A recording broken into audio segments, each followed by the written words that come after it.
Today we talk about college football, whether it's a business, whether it's a sport. My guest, former Notre Dame coach Gerry Faust, current University of Akron coach Gerry Faust. Coach Faust, thank you for joining us. Appreciate you coming down. Well, I'm glad to be on the program, Larry. Look, I understand University of Michigan Wolverines. I understand Notre Dame Irish. I even understand Ohio State Buckeyes. The hell is an Akron Zip? Well, the zip let's get that out of the way right now. A lot of people ask that question, Larry. A zip is actually short for zipper. And back in 30, 40 years ago, the Goodrich developed the galoshes with the zipper in it. And they had a contest in the city, and they came up with the zippers.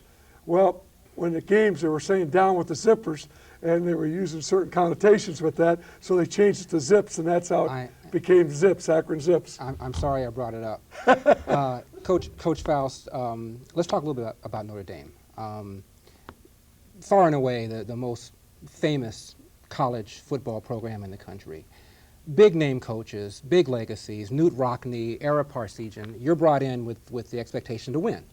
Oh, no question. You had 5 years where, in the eyes of many of the alum, the fans, the administration, you didn't live up to expectations. In your heart of hearts, quiet moments, Coach Faust, did you ever lose confidence in Coach Faust? Well, you know, I think at times you question yourself. I think that's anybody in any business, and I think that's where you really, as a person, have to draw back on your past experiences, and that's what I did. And I felt that, you know, being successful in the past and building a program at the high school level and developing a consistent winner, when you draw back on that, you realize that you have the makings to do that. My 5 years at Notre Dame were 5 great years, and I've got a lot of friends there. It's a great university, and I have a lot of pride in being one of the 25 coaches that ever coached there. Anything you would have done differently? Well, sure, there's a lot of things as you look back that you would have done differently.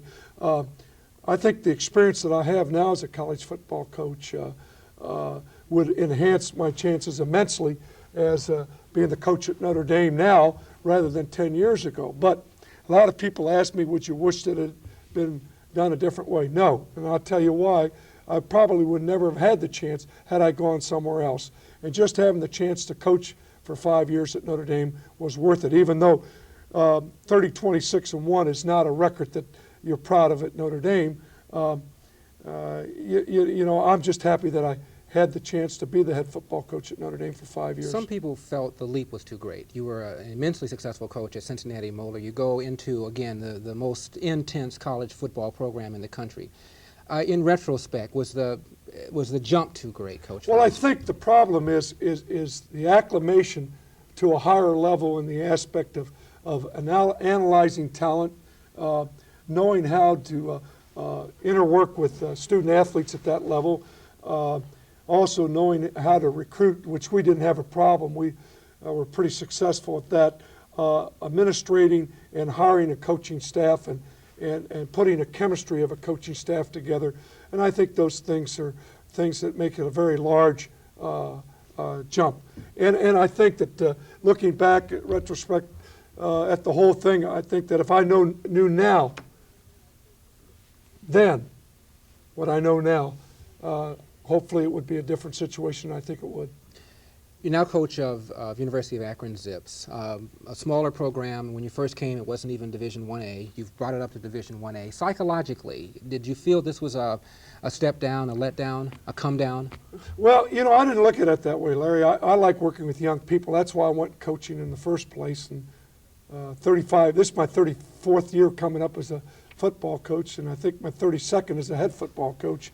And the reason I got in coaching was my father was a coach, and he was my idol. He coached me in high school, what position did you play in high school? I played quarterback. And what else? Well, that's the only sport. And that's because my dad was a coach. Is the reason I made it. See, but and I played college quarterback also. But I saw the good that he did. I saw the impact that he had upon young people. I saw people come back and thank him 5 and 10 years later for what they thought that he had done for them. And I felt if I could do anything near what my dad did in helping people, then that's what I wanted to do.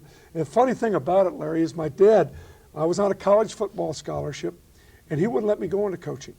In fact, he made me go into business. And I was in business, school of business for 2 years, and didn't like it at all. One day I called him on the phone and I said, Dad, I want to be a coach. So he said, I called him at the high school where he was working, and he says, okay. He says, I've tried. He says, go ahead, you go into coaching. I said, thanks, Dad. And it's funny, in those days, you did exactly what your father told you to do. Did he want you not to be a coach because of his own personal frustrations? That's exactly right. Not the frustrations. Like an actor telling his son not to go into acting, or a writer telling his son not to go into writing? He saw the pitfalls of coaching. I saw all the bright things of coaching. Saw the things that he had accomplished, which the frustrations, I didn't see those because I didn't live them. And he didn't want me to go through those things myself. And the ironical thing about it, my son graduated from the University of Dayton, where I graduated from. Don't tell me he wants to be a coach. He came up and told me he liked to coach, so I brought him up as a graduate assistant. I told him I didn't want him going into that. It's the third Jerry. He's a Jerry too. And so he came for a semester, and he came as a graduate assistant coach, and he came up to me and he says, Dad, I think I want to go into business. There wasn't a happier father in the world than I, because coaching at this day and age is a very difficult thing. And I wouldn't get out of it for the aspect because I've been at it so long. But society is getting so much tougher. There's so many problems in society. Well, let's talk a little bit about that, Coach.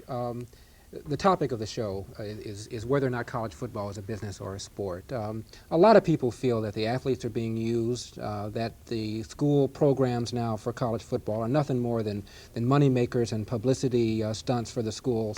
I want you to react to that. Well, first of all, Larry, most universities in the country in big-time football lose money because of their whole athletic program. Right. They're not money makers.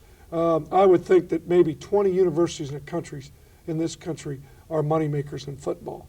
The rest are lucky to break even. Where did the myth come from? A lot of people feel that, large college programs, football programs, fund every other sport. They make all this money. But yeah, I've read what you've just said. Some of the bigger programs, Michigan, Oklahoma, some of these programs reputedly lose a lot of money. Yeah. Well, what is it that makes the populace anyway think that these things are big money makers? Well, I think that really comes from the media area more than anything, or a few people that are pushing for young people to get a stipend of some kind. Now, I'm not opposed to a stipend for certain young people, student athletes. I'm opposed for a overall general stipend, but I think a destitute young man that comes from an environment where their economic situation is disastrous, I feel there should be some type of a stipend for those people. You can't ask a young man to come and survive the college atmosphere and not be able to go out on the weekend and buy himself a Coke or buy a sandwich or take a girl out or something like that because he doesn't have money. You're putting him in an embarrassing situation. Why do you stop at a stipend? Why not just pay them the way we pay professional athletes? Because first of all, I don't think college athletics should get to that point. Secondly, the scholarship that they're getting is a reward in itself because it is giving them an opportunity to earn an education. I think the biggest thing that we have to do, Larry, is to make these young student athletes realize that pro football is not the answer for them, because only 2% will ever get to pro football. And they look at some of the great players that play pro football and are making that money, and that's great because a couple of them will make it. But it's like hitting the lottery. It isn't going to happen to everybody. I think the problem, Larry, is that most of these young men, where they have a chance for a future, is to get a degree. Mm-hmm. And that degree could be much more valuable to them than paying them. But the rap, Coach Faust, is that you're bringing in kids, in many cases with disadvantaged backgrounds, who, other than their athletic prowess, wouldn't make it in the university at all. A lot of them come out, they don't graduate, many of them can't compete effectively. So basically what they're there for the 3-4 years is to perform at a very high level for the school. Assuming no one realistically expects this kid to come out with a real degree and be able to be competitive in society, why not pay him $100,000 or $50,000 or $75,000 or some serious money to make it worth his while? Well, see, Larry, I disagree with you, and I'll tell you why I disagree with you. First of all, I think any young man that can have a college experience, whether he graduates or not, especially the kid coming off the inner city streets, is better off for 3 reasons. Number one, he's learning to live in a better environment. Number two, he's associating himself with educated people on a more wholesome or a larger sphere. Number three, he is learning some self-discipline. He's getting 3 square meals a day. He is learning something, even though he's not getting a degree in the long run. He is better off. Some of those young men will go back to the streets. A lot of them will take a job, work hard, so they don't have to go back to that environment. So they are gaining from it, even though they don't get a degree.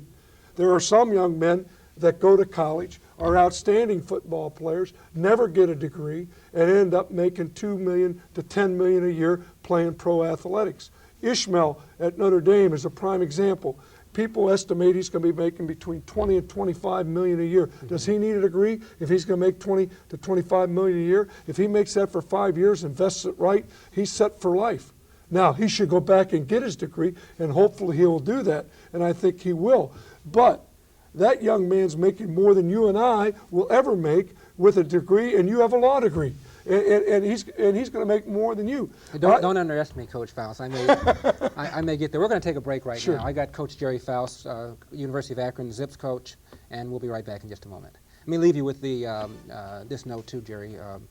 I feel bad that you had to go and coach at a school with the second best fighting song, Dan, Dan, Dan, Dan, Dan, Dan, Dan, Dan, University of Michigan Wolverines, Go Blue. Be back in a minute.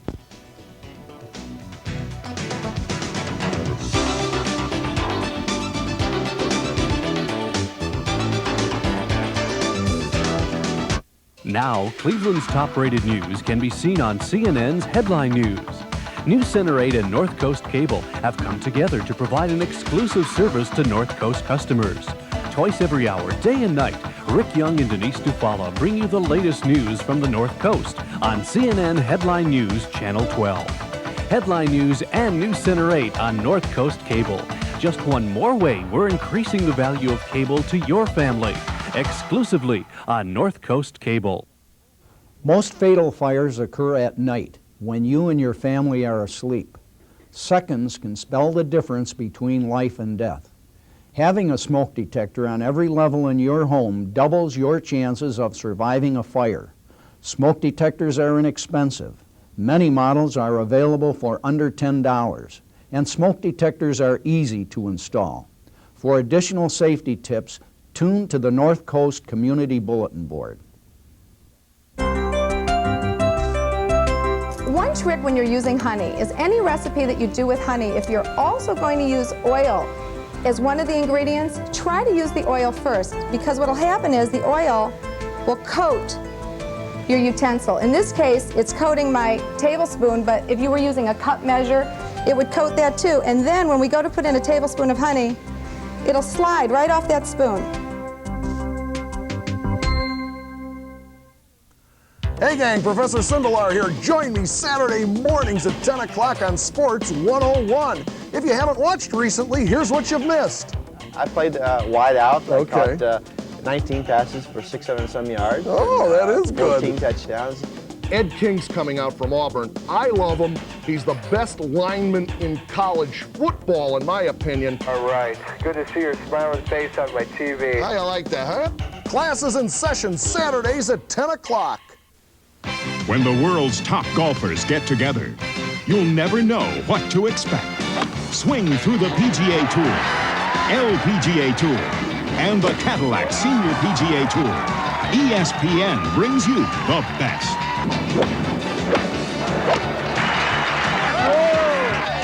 It's unpredictable. It's exciting. It's live. It's golf on ESPN. I'm Larry Robinson from the Antwerp Diamond Center. You might be wondering what you can do to help our military people in the Persian Gulf and those who returned. You can support the American Red Cross. The Red Cross has been providing vital services for our troops, their families, refugees, and other victims throughout the crisis. The Red Cross needs your help. Please give to the American Red Cross Gulf Crisis Fund. Call 431-3010 for information. 431-3010. I'm Larry Robinson.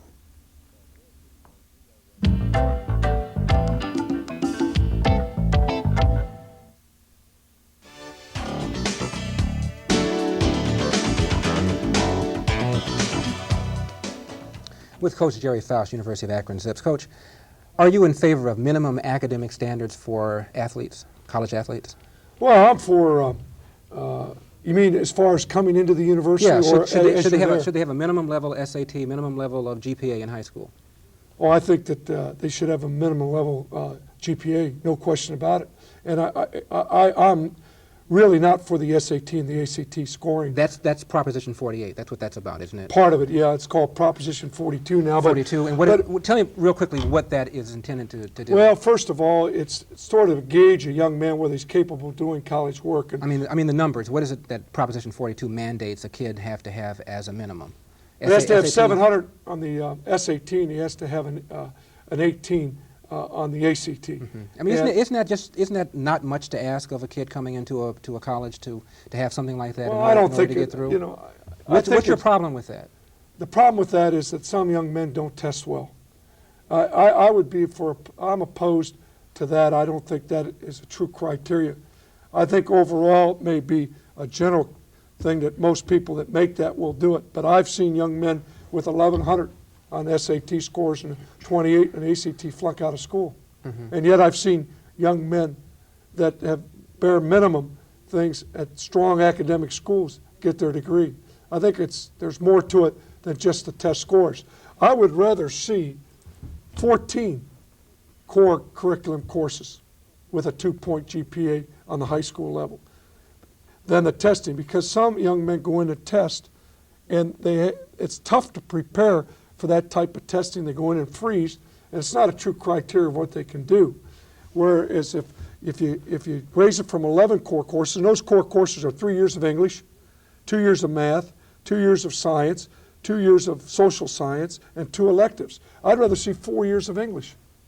Some coaches, including Thompson from Georgetown, basketball coach, feel that minimum standards, Proposition 42 that you were just talking about, is racist, that it unfairly penalizes disadvantaged minority students who didn't get the nurturing from their environment and therefore test less well. How do you feel about that? Do you feel those standards are racist, or that they unfairly hurt minorities and other disadvantaged groups? Ironically, the ones that we've had this year, as far as not making their test, are more white than black. Mm-hmm.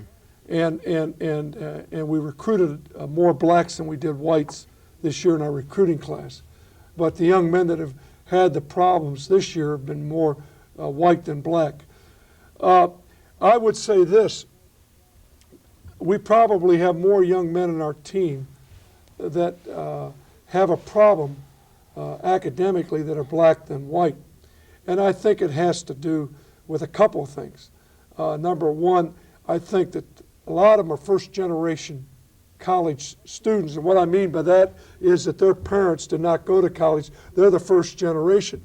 And I think you find in the academic world that the longer families have had college degrees, the better off the person assembling at that stage will have a better chance of succeeding in college because of the exposures of the family in the past and knowing what needs to be done.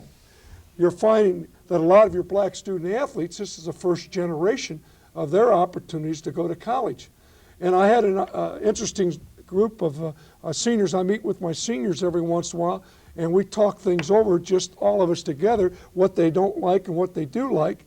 And a couple weeks ago, I made every kid that cut a class or every kid that missed a study table report to me on Friday and Saturday night from 10 p.m. to midnight and had a study table with me both nights if they missed a class.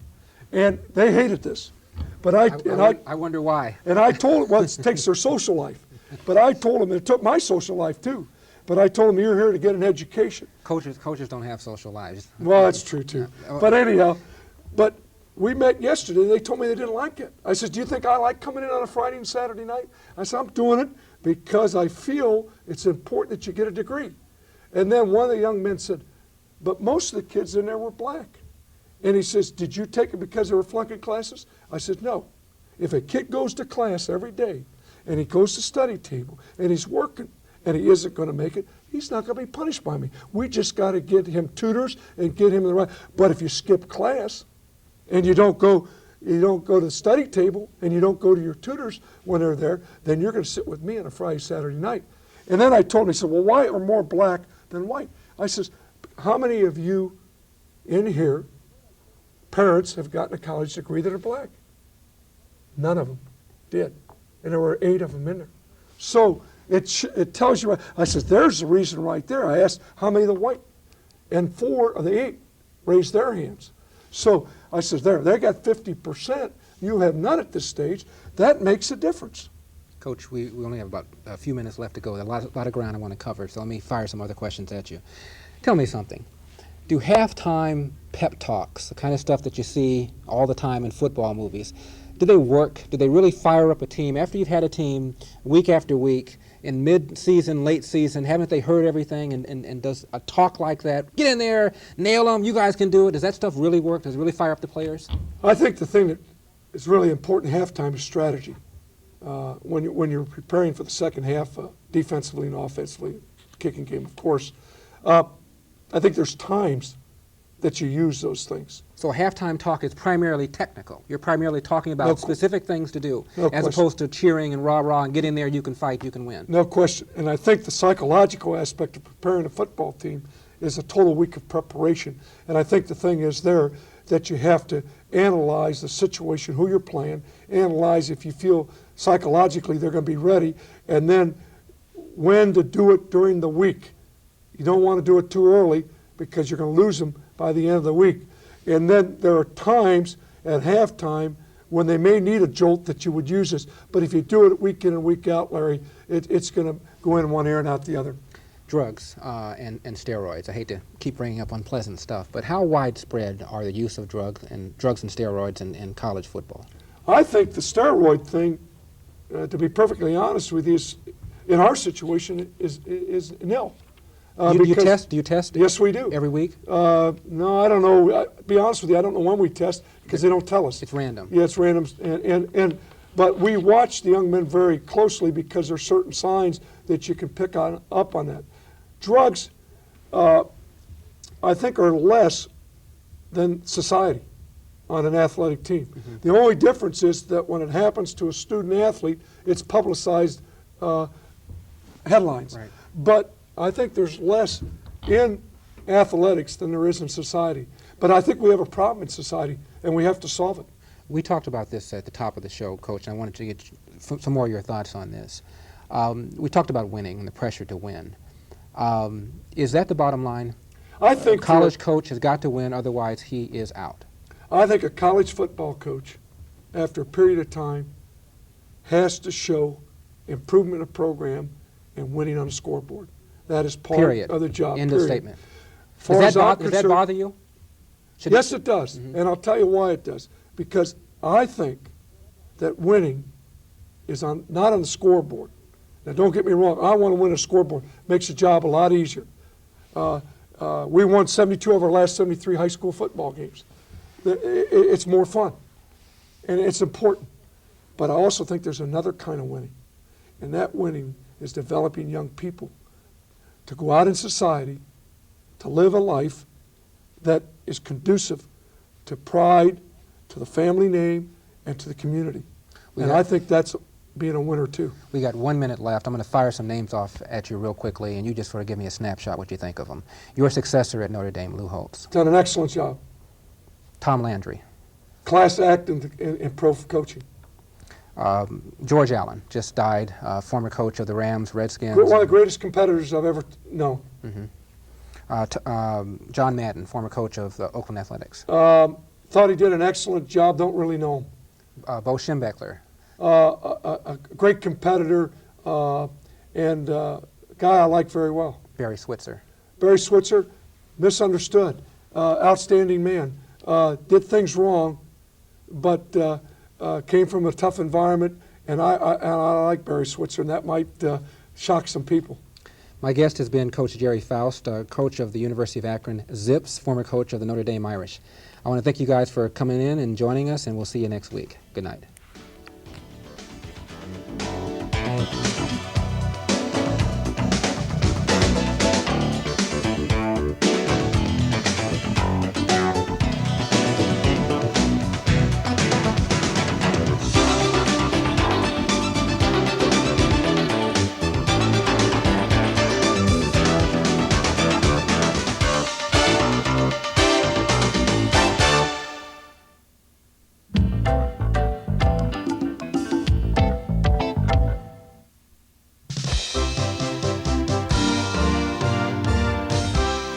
you consider $1 million important? How about $3 million?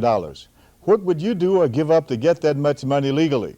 In an era where social scientists consistently study the disintegration of the nuclear family and the emergence of the me-first mentality within the family structure, it is worthwhile to note that Cleveland Cavalier forward John Hot Rod Williams passed up $3 million so that his son could remain in a local elementary school. It's not a special school in any sense except to Hot Rod's son, and that makes it very special to Hot Rod. Some people in this community, including Cavalier management, want to get rid of Hot Rod. Others are critical because he won't take the money, agree to a trade, and move on. I salute Hot Rod Williams for being a role model and loving father who lets his actions speak louder than words.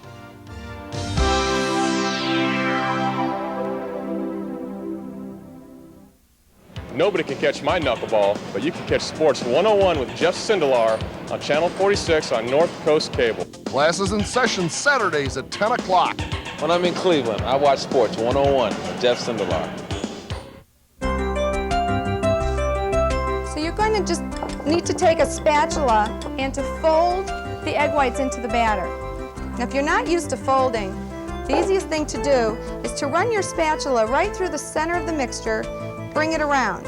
Run it right through the center of the mixture, turn your bowl at the same time as you move with the spatula, and that will help you get that egg white incorporated in the smallest amount of strokes.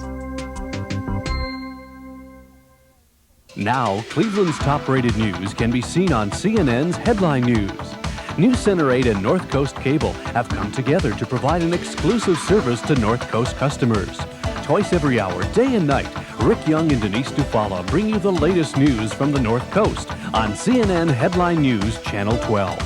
Headline News and News Center 8 on North Coast Cable. Just one more way we're increasing the value of cable to your family. Exclusively on North Coast Cable. Improving your chances of surviving a fire in your home can be easy. Installing a smoke detector and keeping it properly maintained is the smart way. Smoke detectors are inexpensive. Many models are available for under $10. The smoke detector alerts you when a fire is still in its early stage and time for you and your family to escape. Tune to the North Coast Cable Community Bulletin Board for additional safety tips.